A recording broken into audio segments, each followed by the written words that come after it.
Hello friend, मैं पवन कुमार। आज मैं एक अच्छा विषय पर बात कर रहा हूं और खासकर उन अजीब शब्दों पर और अजीब चर्चाओं पर जिसको कई बार नहीं कहा जाता है कि पक्षोत्पादन करते हैं भाजपा के लोग।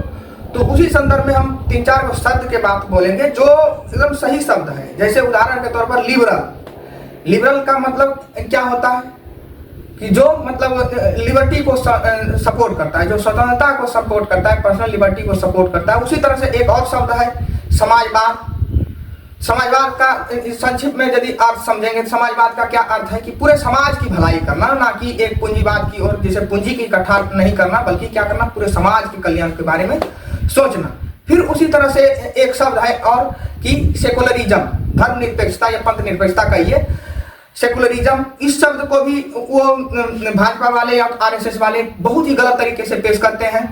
फिर उसी तरीके से कई सारे शब्द है। जैसे मान लिया जाए कि ये कम्युनिस्ट एक विचारधारा है और खासकर कार्ल मार्क्स को कहाँ पर नहीं जगह मिला है, चाहे यूपीएससी बीपीएससी चाहे और अन्य शैक्षणिक संस्थानों में हर जगह उसकी जगह है। लेकिन इस तरह से बोलेगा कि आप कम्युनिस्ट पार्टी को जिता रहे हैं, चाहे तो इस तरह के लगता है कि कोई मतलब आतंकवाद या देशद्रोही को जिता रहा है। तो ऐसा बात नहीं है। वो एक विचारधारा है जो समों की कल्याण की बात करता है, जो मतलब एकदम समाज में इक्वालिटी की बात करता है। तो उसमें और कोई भी चीज जो सिद्धांत रहता है वो आइडियल होता है, उस 100% लागू वो नहीं होता है, सभी जानता है।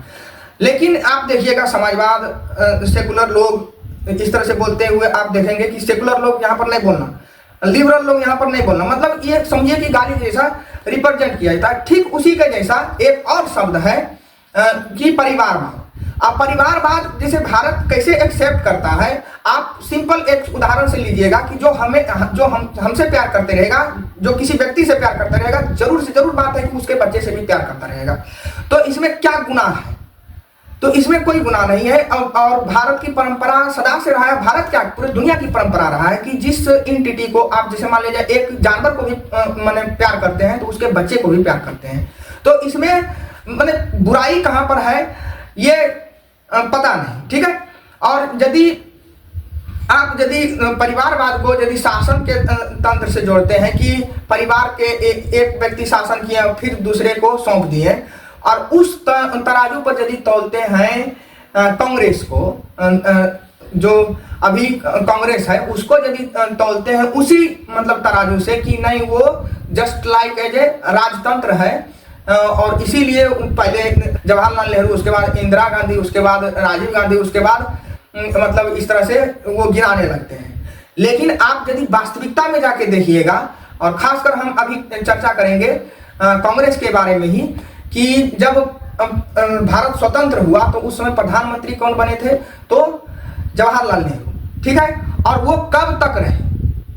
तो वो उनकी मृत्यु हुआ कब? 1964 में।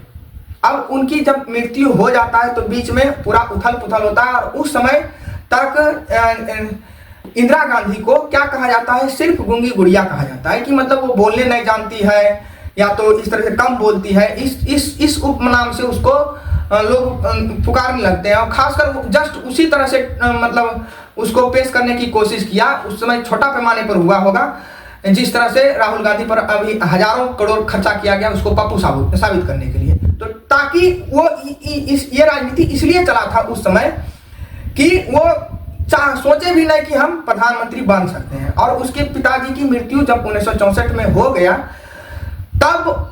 तब तक वो कुछ नहीं थे, सिर्फ एक सांसद होंगे या तो मतलब उसको जस्ट एज ए नहीं होता है कि किसी के पिता के नाम पर वो जीत के आया है और उसी के नाम पर उसको साइड रखो और उसको सारा सुविधाएं दो। वो राजनीति मुख्य राजनीति में नहीं आएगा, ठीक है। ये चाह रहा था कौन?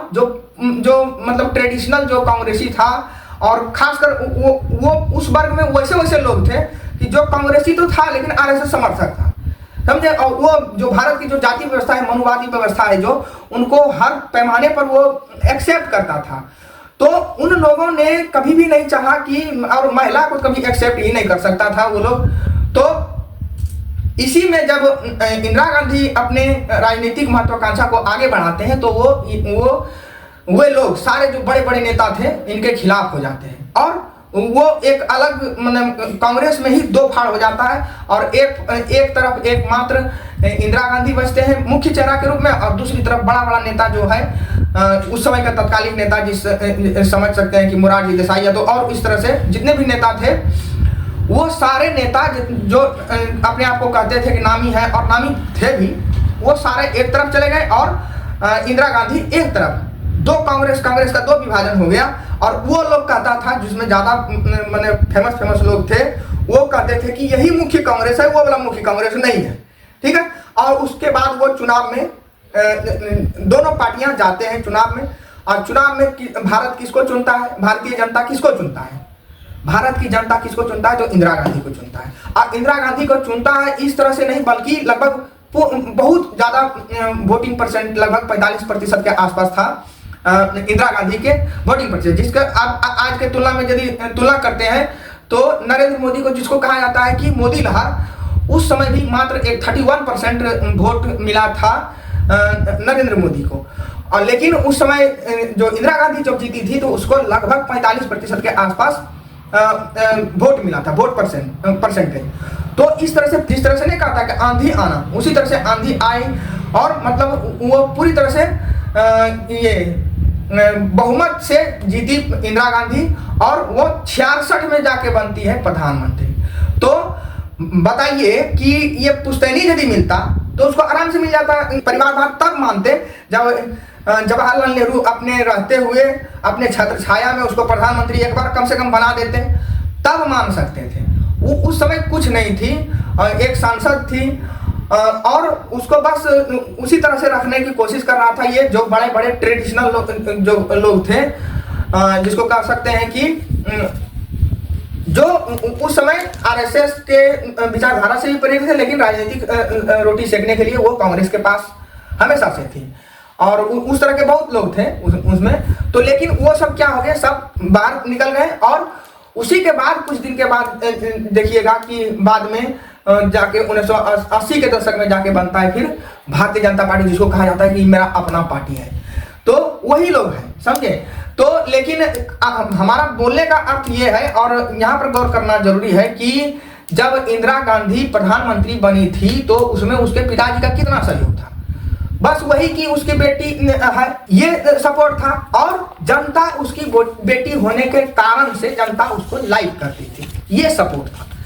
लेकिन इसको आप राजतंत्र नहीं कर सकते हैं, या तो राजतंत्र से इसको तुलना नहीं कर सकते हैं कि उन्होंने इसको नियुक्त किया, जनता नहीं चाह रही थी। बल्कि क्या हुआ, उसमें क्या होता है कि वो पिताजी के अनुपस्थिति में जनता के पास उसको संघर्ष करने के लिए जाना पड़ता है, और जनता उसको जनता उसको वेरीफाई करके उसको चुनती है एज ए प्रधानमंत्री। और अभी तक देखिए इतिहास में उतना शक्तिशाली प्रधानमंत्री कोई नहीं हुआ, ना ही पुरुष वर्ग में भी नहीं हुआ। और उस तरह से 1966 से लेकर 77 तक लगभग 11 साल, जो कि एक साल उन्होंने लास्ट में लोकसभा के कार्यकाल को बढ़ाया था 1 साल के लिए, एक ही बार मात्र इतिहास में हुआ है।